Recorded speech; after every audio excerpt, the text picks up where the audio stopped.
അതിരപ്പള്ളി വനമേഖലയിലെ കാട്ടാനയെ മയക്കുവെടി വെച്ചിരിക്കുകയാണ്. അതിന് ചികിത്സ ലഭ്യമാക്കുന്നതിനാണ് വനംവകുപ്പിന്റെ നടപടി. ഇന്ന് രാവിലെ 24ന്റെ ക്യാമറ കണ്ണിൽ ആന പതിയുകയായിരുന്നു. തൊട്ടുപിന്നാലെ വനംവകുപ്പിന് വിവരം കൈമാറി.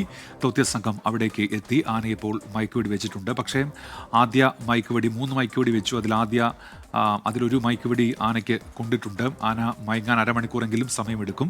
വനംവകുപ്പിന്റെ ദൗത്യസംഘം ആനയെ പിന്തുടരുന്നുണ്ട്. വനമേഖലയിലേക്ക് പതിയെ ആന നീങ്ങുന്നു എന്നാണ് അവിടെ നിന്ന് ലഭ്യമാകുന്ന വിവരം. ആനയുടെ അടുത്തെത്തി. ഇനി ഈ മുറിവ് പരിശോധിക്കേണ്ടതുണ്ട്. അതെങ്ങനെയുണ്ടായ മുറിവാണ് എന്ന് പരിശോധിക്കേണ്ടതുണ്ട്. അതിനുശേഷമായിരിക്കും ആനയ്ക്ക് ഇതുമായി ബന്ധപ്പെട്ട ചികിത്സ ലഭ്യമാക്കുക. ഇപ്പോൾ ആനയെ മയക്കുവെടി വെച്ചിരിക്കുന്നു. കഴിഞ്ഞ ദിവസം ആനയ്ക്കായുള്ള തിരച്ചിലായിരുന്നു വനവകുപ്പ് സംഘം. പക്ഷേ കണ്ടെത്താൻ കഴിഞ്ഞില്ല. ഇന്ന് രാവിലെ ആനയെ കണ്ടെത്തിയപ്പോഴാകട്ടെ അത് മറ്റാനകളുടെ കൂട്ടത്തിലുമായിരുന്നു. കഴിഞ്ഞ ദിവസം ആനയെ കണ്ടെത്താൻ കഴിയാതെ പോയത് മറ്റാനകളുടെ കൂട്ടത്തിൽ പെട്ടതുകൊണ്ടാണ് എന്നാണ് കരുതുന്നത്. 24ന്റെ ക്യാമറ കണ്ണിൽ രാവിലെ ആന എത്തുകയായിരുന്നു. മറ്റാനകളും ആ ദൃശ്യത്തിലുണ്ടായിരുന്നു. അതിന് ശേഷമാണ് വനംവകുപ്പിൻ്റെ സംഘം അവിടേക്ക് വരുന്നത്, ദൗത്യസംഘം അവിടേക്ക് വരുന്നതും ആനയെ മയക്കുവെടി വെക്കുന്നതും. ആനയ്ക്ക് ചികിത്സ ലഭ്യമാക്കാനുള്ള ശ്രമങ്ങൾ ഇപ്പോഴും തുടരുകയാണ്. 3 തവണ മയക്കുവെടി വെച്ചു. അതിലൊന്ന് ആനയ്ക്ക് കൊണ്ടിട്ടുണ്ട് എന്നാണ് സൂരജ് സജ്ജി റിപ്പോർട്ട് ചെയ്യുന്നത്. സൂരജ്, ഈ ആനയെ ഇപ്പോഴും വനംവകുപ്പിന്റെ ദൗത്യസംഘം പിന്തുടരുകയാണോ? ഈ വനമേഖലയിലേക്ക് കടന്നിട്ടുണ്ടോ ആന? സൂരജ്.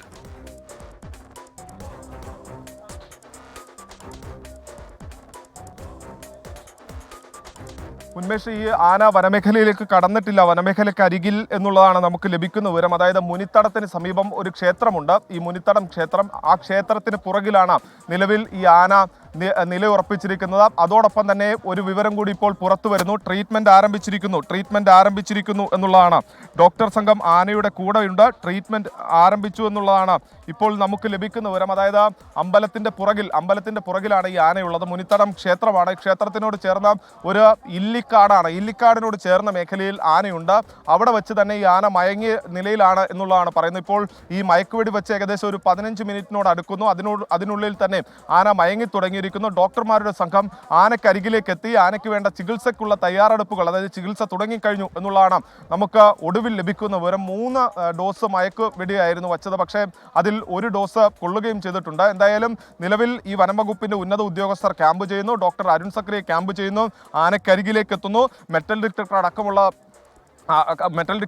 അടക്കമുള്ള വസ്തുക്കൾ ഇവരുടെ കയ്യിലുണ്ട്. ആനയ്ക്ക് ഏത് തരത്തിലുള്ള മുറിവാണ്, എങ്ങനെയാണ് ഈ മുറിവേറ്റതെന്നുള്ള കണ്ടെത്താനുള്ള ശ്രമമാണ് ആദ്യഘട്ടത്തിൽ നടത്തുക. അതോടൊപ്പം തന്നെ ഈ മുറിവിൻ്റെ ആഴവും പ്രകൃതവും ഒക്കെ, അതോടൊപ്പം തന്നെ ഈ മസ്തകത്തിലാണ് നിലവിൽ ഈ മുറിവേറ്റിരിക്കുന്നത്. അതുകൊണ്ട് തന്നെ ഈ വാഹനം ആനക്കരികിലേക്ക് എത്തിച്ച ഈ വാഹനത്തിൽ കയറി നിന്നുകൊണ്ടായിരിക്കും ഒരു പക്ഷേ ഈ റെസ്ക്യൂ നടത്തുക എന്നുള്ളതാണ് നമുക്ക് ലഭിക്കുന്ന വിവരം. ഈ ആദ്യഘട്ടത്തിൽ ഇവർ ഉദ്ദേശിച്ചിരുന്ന കുങ്കിയാനയുടെ പുറത്ത് ഡോക്ടർ എത്തുകയും ഈ കുങ്കിയാനയുടെ പുറത്തിരുന്ന് തന്നെ മസ്തകത്തിലെ മുറിവ് പരിശോധിക്കാനുള്ളതായിരുന്നു ഒരു നീക്കം. പിന്നീട് അരുൺ സക്രിയ തന്നെ ഈ കുങ്കിയാനെ എത്തിക്കേണ്ട ഒരു സാഹചര്യം ഇല്ല എന്ന് പറഞ്ഞുകൊണ്ട് കുങ്കിയാനെ ഒഴിവാക്കുകയും ചെയ്തിരുന്നു. അപ്പോൾ അദ്ദേഹം ഒരു പ്ലാൻ ബി കണ്ടിരുന്നു. അത് ഈ വാഹനത്തിൽ നിന്നുകൊണ്ട് തന്നെ ഈ ആനയെ ചികിത്സിക്കുക എന്നുള്ളതായിരുന്നു അദ്ദേഹം കണ്ടിരുന്ന ഒരു രീതി. അങ്ങനെയെങ്കിൽ ആനക്കരികിലേക്ക് ഈ വാഹനം അടക്കം എത്തിച്ചുകൊണ്ടായിരിക്കും ഇതിൻ്റെ ട്രീറ്റ്മെൻറ്റ്, ചികിത്സ നടക്കുക. അല്പസമയത്തിനകം തന്നെ ഇതിൻ്റെ ദൃശ്യങ്ങൾ നമുക്ക് ലഭ്യമാകും എന്നുള്ളതാണ് പറയുന്നത്. 3 ഡോസ് മയക്കുവെടിയാണ് വച്ചതെന്ന് വനംവകുപ്പ് സ്ഥിരീകരിക്കുന്നു. പക്ഷേ അതിൽ 1 ഡോസാണ് ആനയുടെ ശരീരത്തിലേറ്റത്. ആന മയങ്ങി തുടങ്ങിയിരിക്കുന്നു. ഡോക്ടർമാരുടെ സംഘം അവിടേക്ക് എത്തിയിരിക്കുന്നു. ഇതിൽ നിർണായക വഴിത്തിരിവെന്ന് പറയാനുള്ള ഉന്മേഷ്, 2 രാത്രികളിൽ ഈ ആന എവിടെയായിരുന്നുവെന്ന് വനംവകുപ്പിന് ഉൾപ്പെടെ ഒരു വിവരവും ഉണ്ടായിരുന്നില്ല. അതിനിടയിലാണ് ഇന്ന് നമ്മുടെ ക്യാമറ കണ്ണുകൾ രാവിലെ 6:50 അതായത് 6:30 തന്നെ ആന 24ന്റെ ക്യാമറ കണ്ണിലുണ്ട്. പക്ഷേ നമുക്ക് ഈ ആന ഇതാണെന്ന് നമുക്ക് സ്ഥിരീകരിക്കാൻ കഴിഞ്ഞിരുന്നില്ല. 6:50 നമ്മൾ ഈ ആന ഇതാണ്, മുറിവേറ്റ ആനയാണ്, മസ്തകത്തിൽ മുറിവേറ്റ ആനയാണെന്ന് 24ന്റെ ക്യാമറ കണ്ണുകളിലൂടെ നമ്മൾ സ്ഥിരീകരിക്കുന്നു.